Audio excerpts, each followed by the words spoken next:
Howdy everyone, and welcome back to another weekend episode of Cooking with Mary Sue. Before we begin, I'd like to remind everyone to hit the like and subscribe and share at the bottom. I like to mention that now because I usually forget it by the end of the show. There'll be links down there to my husband's channel, Brother Claude Reflects, and to my other eBay channel where I showcase items I resell, that's Susie Q Knickknacks, and to my eBay store that's also linked to that.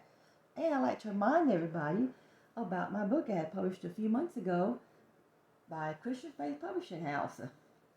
It's just little adventures of our cat outside that lives outside, Miss Kitty. You can see her on my husband's video.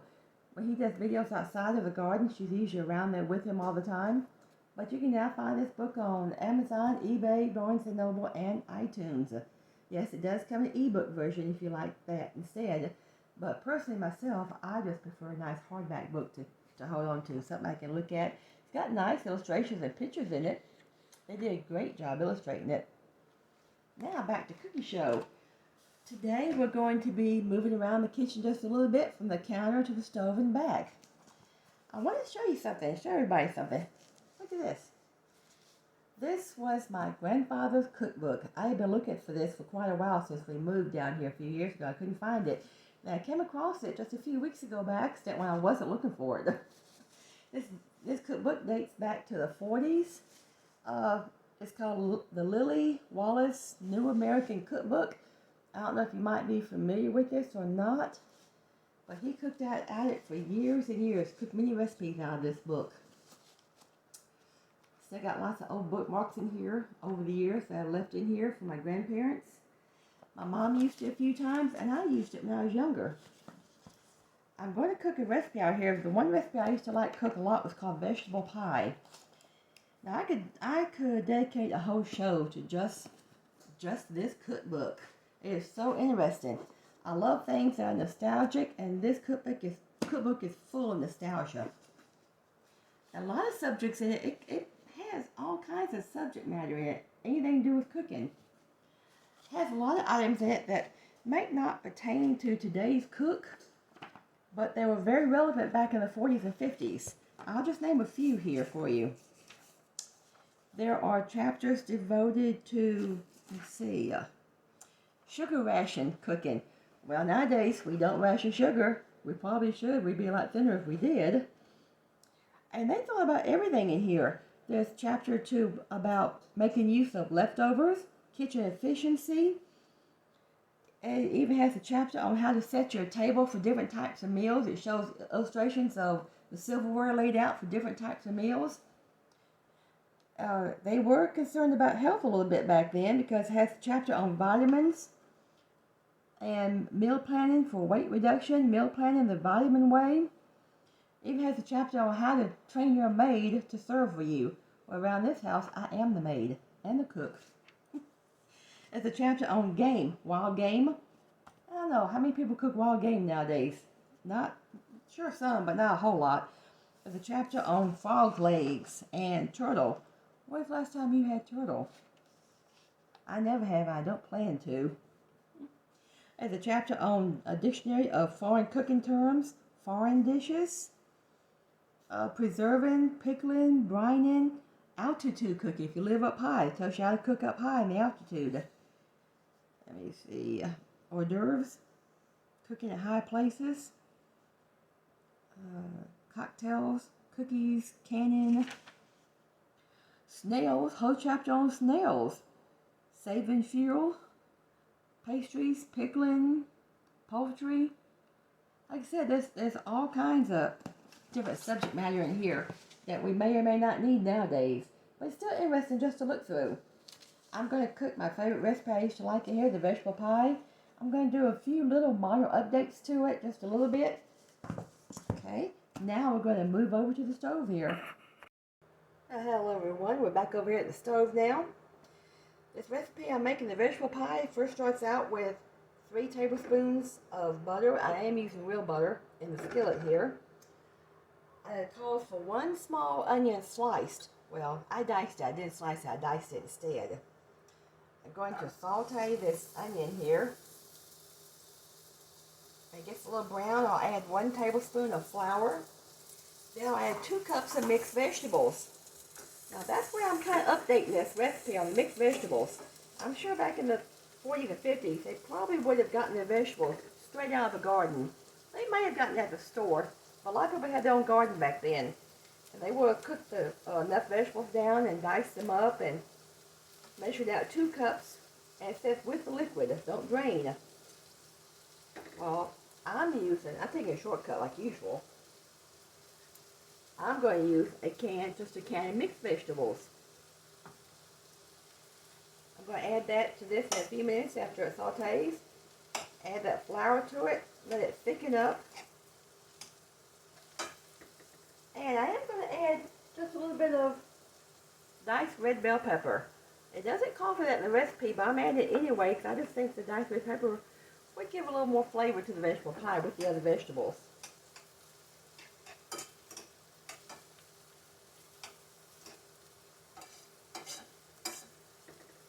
I'm going to let that saute there. As you can see here, this is starting to thicken up. I did add a little salt and pepper. And since I used the canned vegetables, the juice in the canned vegetables is just a little bit more watery than if I had cooked my own vegetables and used that juice. So I added 2 tablespoons of flour instead of 1 tablespoon.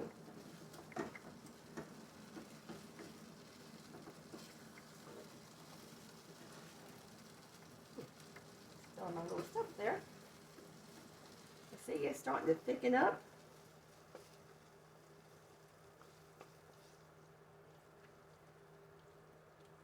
Now it's getting a little thick. Almost reminds me of a pot pie filling in a way.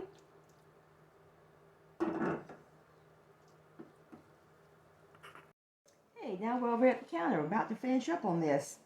Got my little baking dish I'm gonna put this in. This won't make a big meal. I mean, it's a nice side dish. Okay, I'm gonna spray this. It says to grease the dish, which back those days they probably would have used lard. I'm just going to use this butter spray here so it doesn't stick. Okay. And it calls for 1 cup of mashed potatoes. Now, I know back in the 40s they would have used whole potatoes, cooked them and mashed them by hand, which would have taken a lot longer than I'm doing today.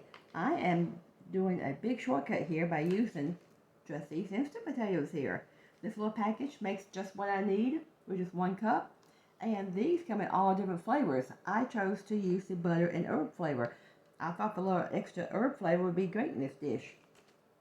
I mix it right up in the microwave. I'm going to add 1 beaten egg to it. That will make it a little bit thick.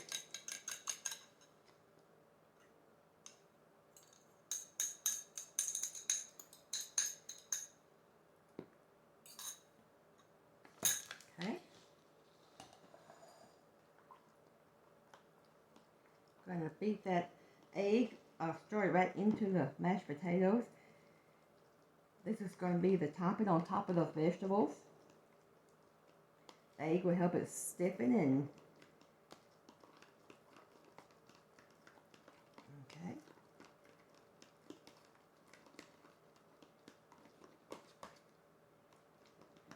All right, that mixed in just well.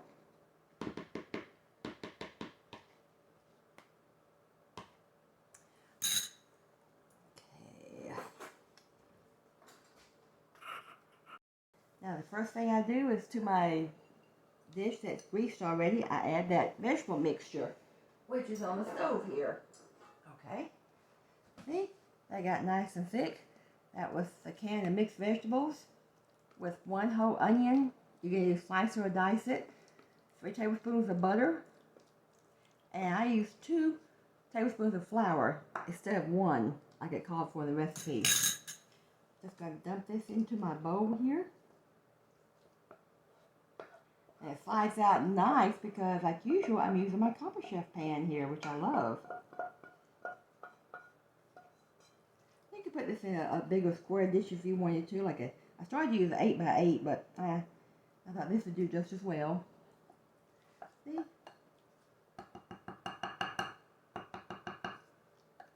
There. Okay. We have that done.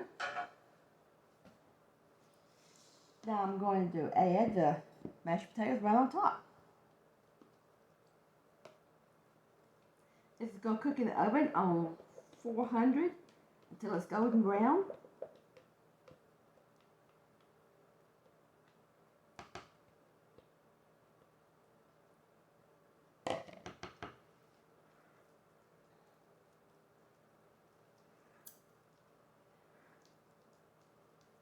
If you want a little crunch, you can put a little breadcrumbs on top of this if you wanted to.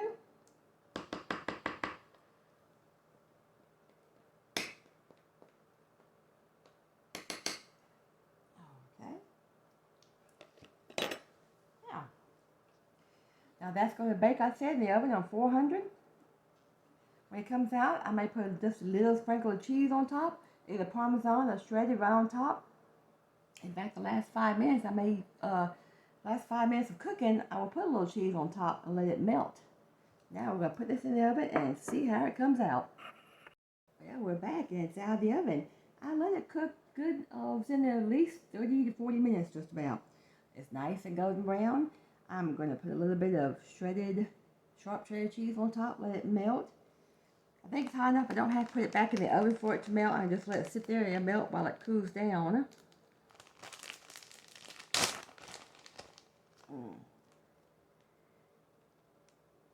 If you want to, you can put it back in for about 5 minutes and let it melt on top, but it'll melt while it sits here.